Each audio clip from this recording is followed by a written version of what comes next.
video. To be completely blunt here, Brian, and there are plans to expand Indoctrination. That's right. Well, Idahoans are also concerned. Horror shot. That line would be moving a little bit farther west. I'm like crying. Nobody wants to see. Dark money is influencing policy in our state. Well, that's not how this works. Well, hello there and welcome to Nowhere to Hide.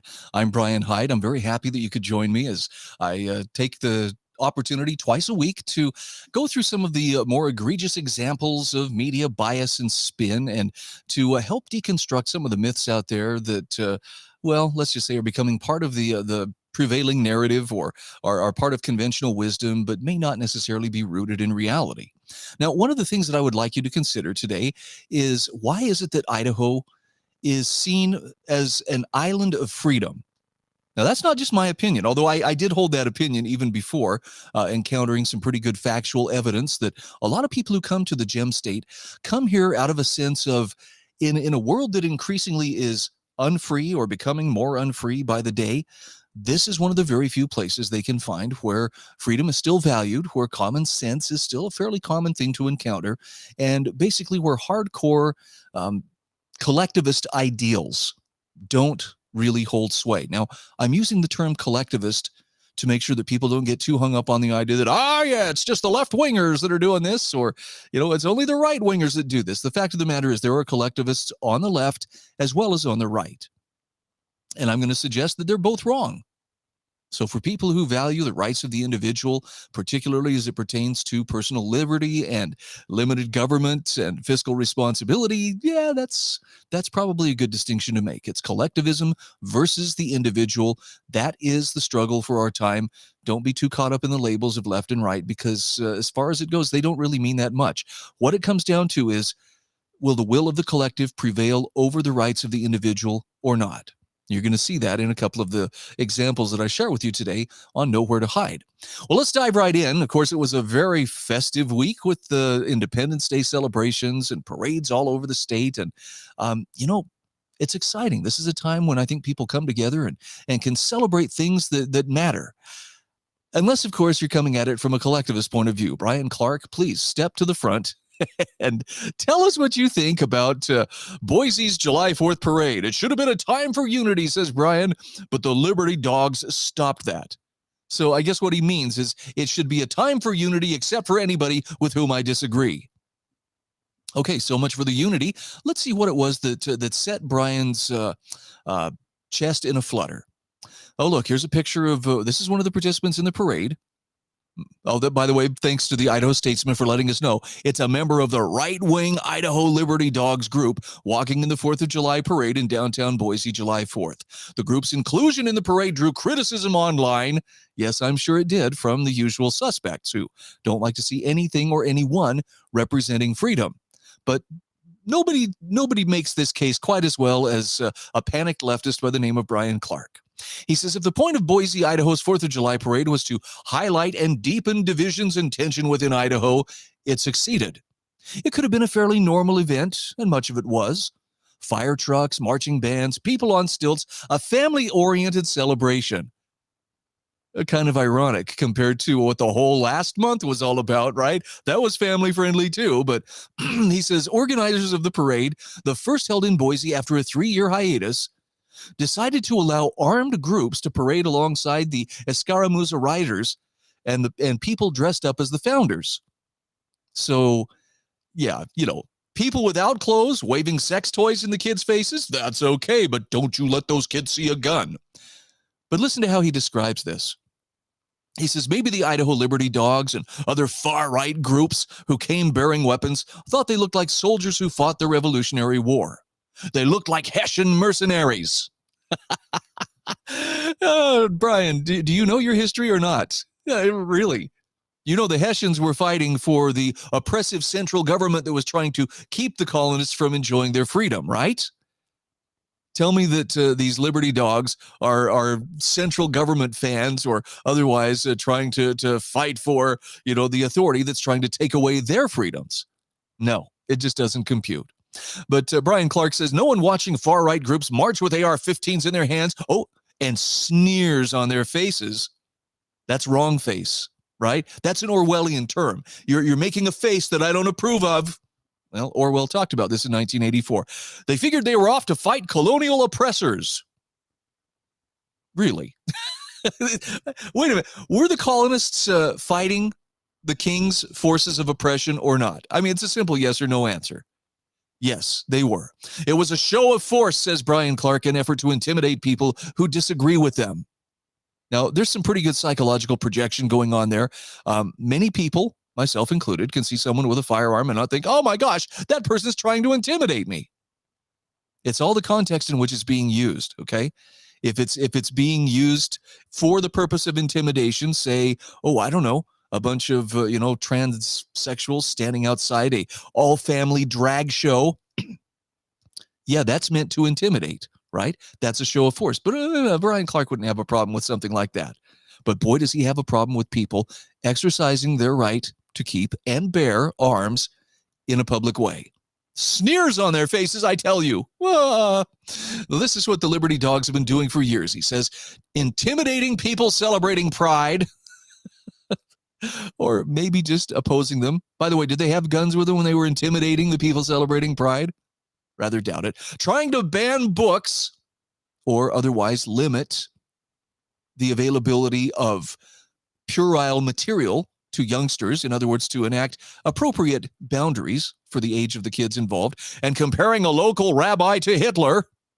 We need some context on this, but there are a lot of people who might be favorably compared to Hitler based on their desire to control other people while posting the address of a local synagogue, as Betsy Russell of the Idaho Press reported last year. Now, Betsy Russell herself had a pretty good problem with hysteria and getting cases of the vapors whenever anybody got a little too uppity in their exercise of freedom. But Brian Clark tells me this is the first time these new organizers have run this event. They may simply have been unprepared to deal with groups like these.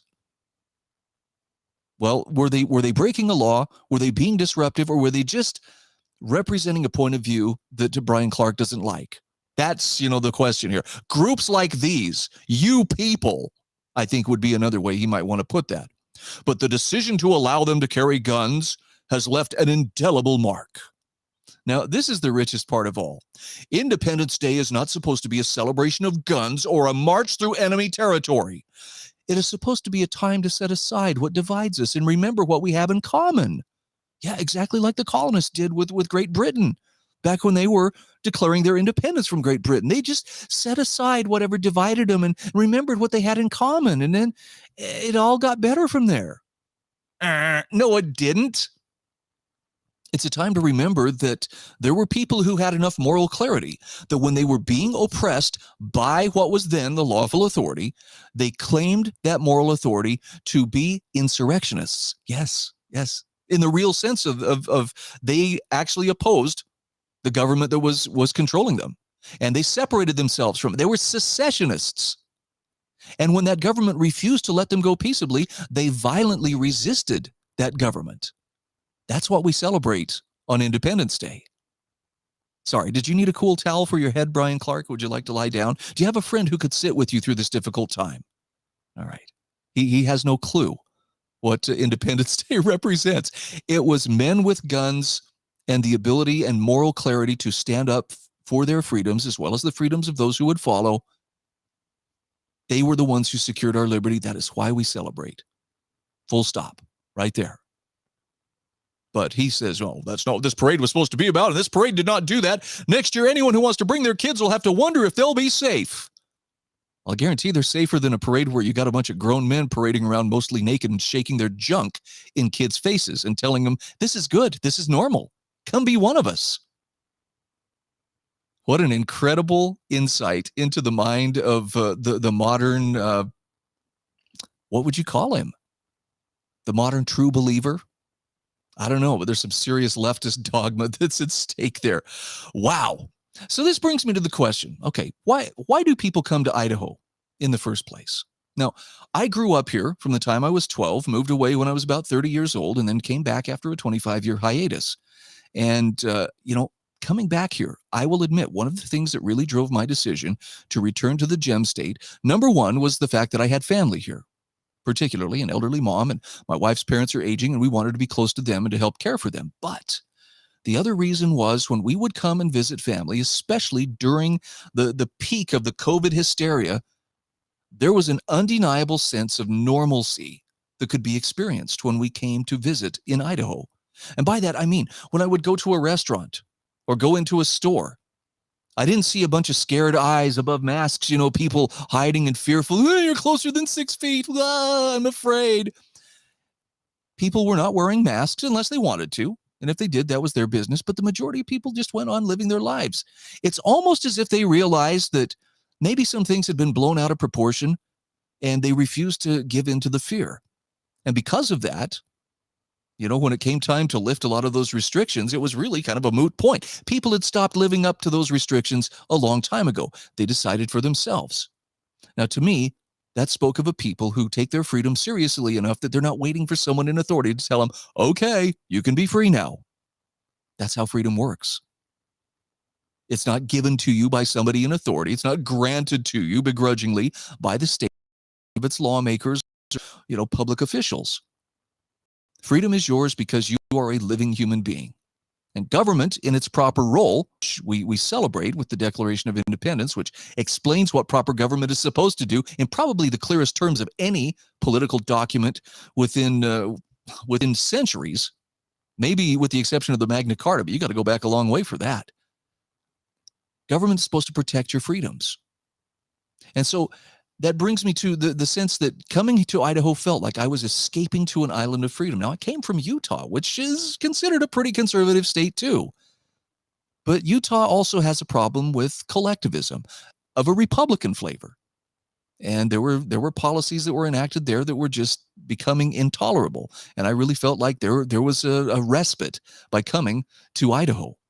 So I found with some interest, this was an article that was shared on idahopress.com. It's an AP article and a fairly lengthy one, but conservatives go to red states, liberals go to blue, and that trend has taken place in Idaho as well.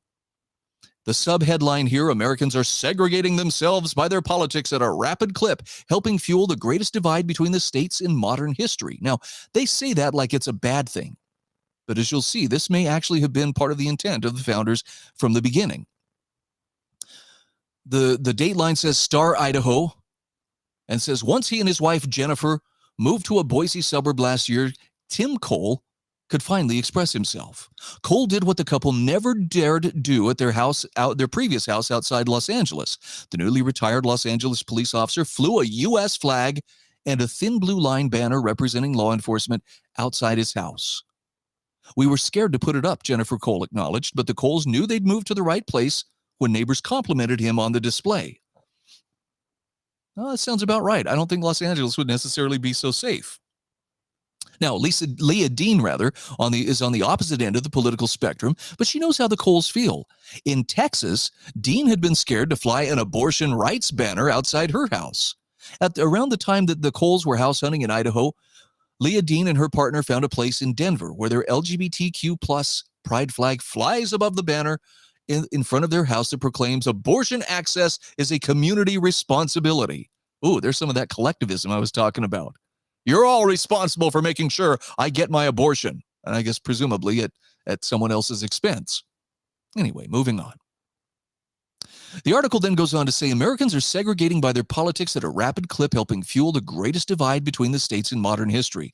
One party controls the entire legislature in all but 2 states. In 28 states, the party in control has a supermajority in at least one legislative chamber, which means the majority party has so many lawmakers that they can override a governor's veto.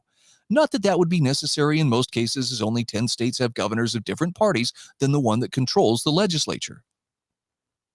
Now, the article goes on to say the split has sent states careening to the political left or right, adopting diametrically opposed laws on some of the hottest issues of the day. So, for example, stop me if you've heard this one.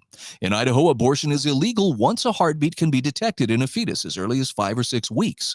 And a new law passed this year makes it a crime to help a minor travel out of state, by the way, without the parent's permission, to obtain one. In Colorado, state law prevents any restrictions on abortion. In Idaho, a new law prevents minors from accessing what the writer refers to as gender-affirming care, surgical mutilation, as well as hormone treatments that will permanently alter their developing body. In other words, they're They're required to wait until they are of an age where they can legally contract and consent to do that for themselves, while Colorado allows youth from other states to come and access the procedures. Now, again, there's spin, and I'm providing some counter spin, but just because I think these are some helpful things to understand. Federalism, the article says, allowing each state to chart its own course within boundaries set by Congress and the Constitution, is at the core of the U.S. system. Now, that's only partially right, remembering that the states are the ones who came together, sending delegates representing the people of the states to create the Constitution, which in turn called Congress into existence. Okay, so Congress is the creation, the states and the people of the states are its creator. That's a relationship you have to remember if you're going to properly understand the proper flow of political power. But federalism, they are correct, is at the core of the U.S. system. It lets the states, in the words of former Supreme Court Justice Louis Brandeis, be laboratories of democracy. And that's okay. It's okay if gambling is legal in one state and not in another, if pot is legal in one state and not in another. Now, some wonder whether that's driving Americans apart, this is newspeak for perhaps we should have a one-size-fits-all approach. It's kind of Orwellian, but that's really what they want. Rob Whitwer, a former Republican Colorado state lawmaker, says, does that work as well in a time when we are so politically divided, or does it just become an accelerant for people who want to resegregate? Now, I don't know if you know this, maybe this is controversial, maybe it isn't, but people will segregate regardless of what laws or regardless of what policies or acts are passed. People will stick around with people with whom they're more comfortable. That is an immutable part of human nature. The problem comes when well-meaning politicians decide, hey, we're going to force association. You will associate with them, they will associate with you, you will bake the cake, etc. It puts the state, which operates on force, right in the middle of a situation that most of us would be able to make for ourselves. Now, some people may choose for one reason or another not to associate with another group, or with you for that matter. As long as their behavior is peaceful, it's their business. To me, the thuggish thing would be to then invite the state in. Well, the state needs to make you associate with me. No, you don't have that right, or you should not have that right. Oh, but public accommodation laws. Yeah, it's a made-up rule. And unfortunately, a lot of people abide by that rule, but it's not a proper exercise of government power.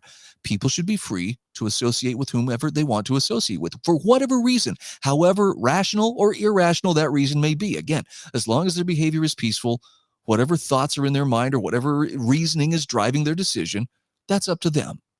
It's not our job to get in their heads and try to, sort it all out and make them see the light, especially using the coercion and force of the state. All right, back to the article. Whitwer watched Colorado steadily swing to the left as affluent, college-educated people fled the coasts for his home state starting in the late 1990s. By the way, why do you suppose they fled their coastal states? Is it because the taxes and maybe some of the governmental policies were becoming unbearable and oppressive? Just a thought.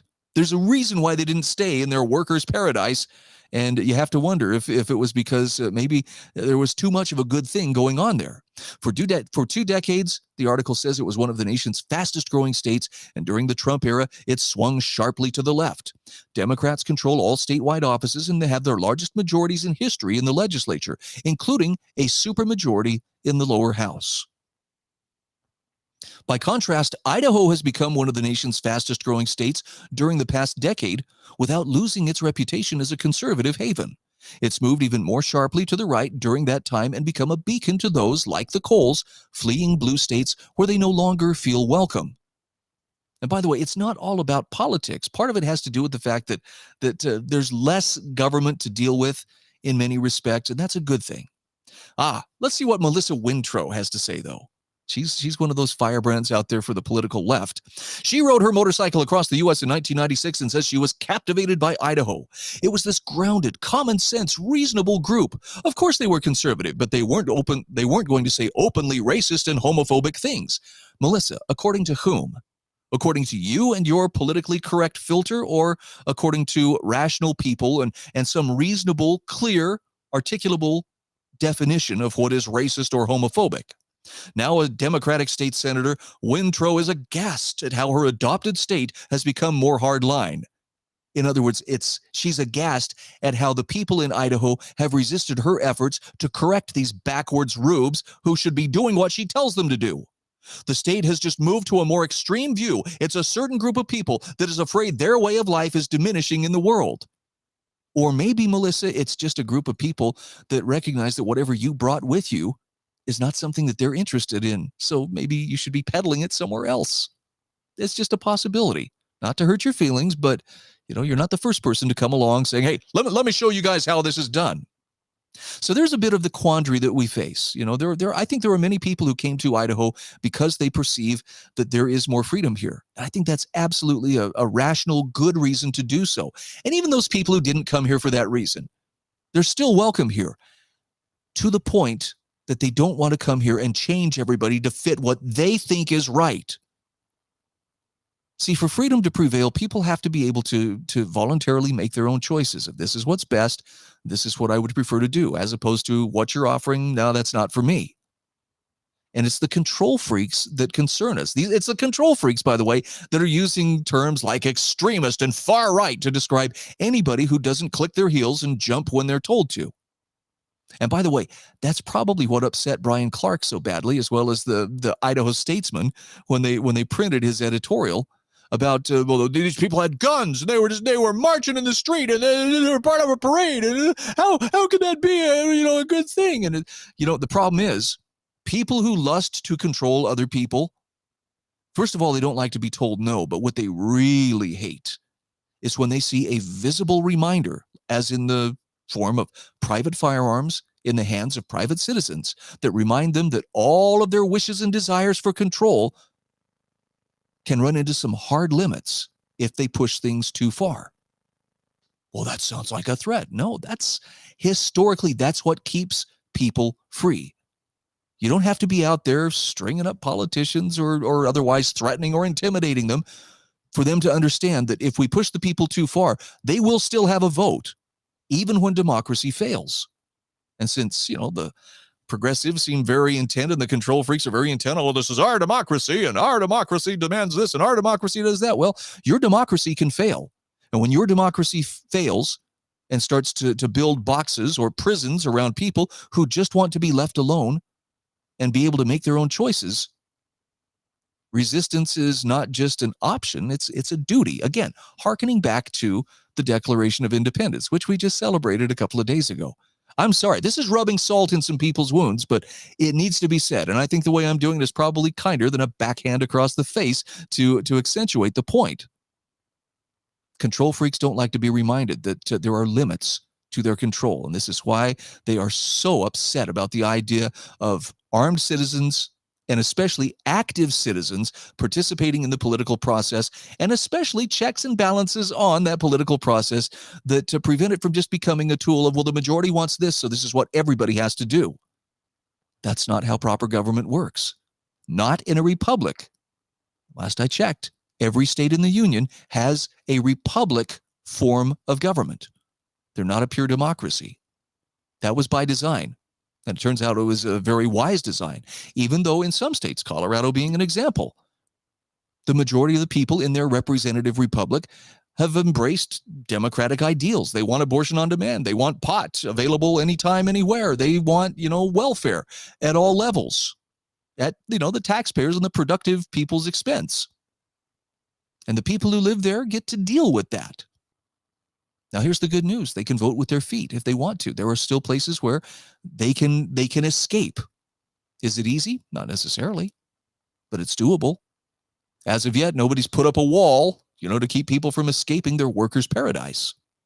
Let's hope that it stays that way. It's good to have these kinds of options. Now, let's talk a little bit about voting, because this is one of the things that, these people who come to Idaho with this determination that this is a free place and we want it to stay free, the control freaks have a little bit of a problem with that, and so they want to see Idaho's primary elections opened up, and they filed suit, and they want to register as many voters as possible, including questionable voters who may not actually live here. They want to make it easy to cheat. They want to make it easy to, by appearance of, well, look, but this many people vote. We have a majority, therefore we can do whatever we want. So some steps have been taken, especially since the debacle of the 2020 election, which no matter what people say, well, it's settled and there everything was on the up and up. No, it wasn't. It never had a fair hearing in court. And that doesn't mean Trump should be, instated as president immediately. It just means people have monkeyed with the system. The questions have not been answered. There's really no reason to trust elections implicitly. We have plenty of reasons to question, is this really on the up and up? And so you shouldn't be too surprised, I guess, when you see that Babe Vote, which is a group of young Octobrists, Red Guard, young activists, a youth advocacy group for voters that gathers volunteers to register young people and what they call marginalized populations to vote. And they're filing a lawsuit over the new voter registration law, which went into effect actually on July 1st. Now, here's some of the story behind this. Babe Vote is no longer soliciting people on Boise streets with clipboards proposing the service of voter registration. In other words, they're not stopping people going down the street. Hey, can we register you to vote? According to a tweet posted earlier this week by the organization. And they attribute this abrupt action to the barriers created by House Bill 340, now effective law as of July 1st. So the organization is filing a lawsuit in response, asking a judge to pause the law in question. What exactly does this law do? I'm glad you asked.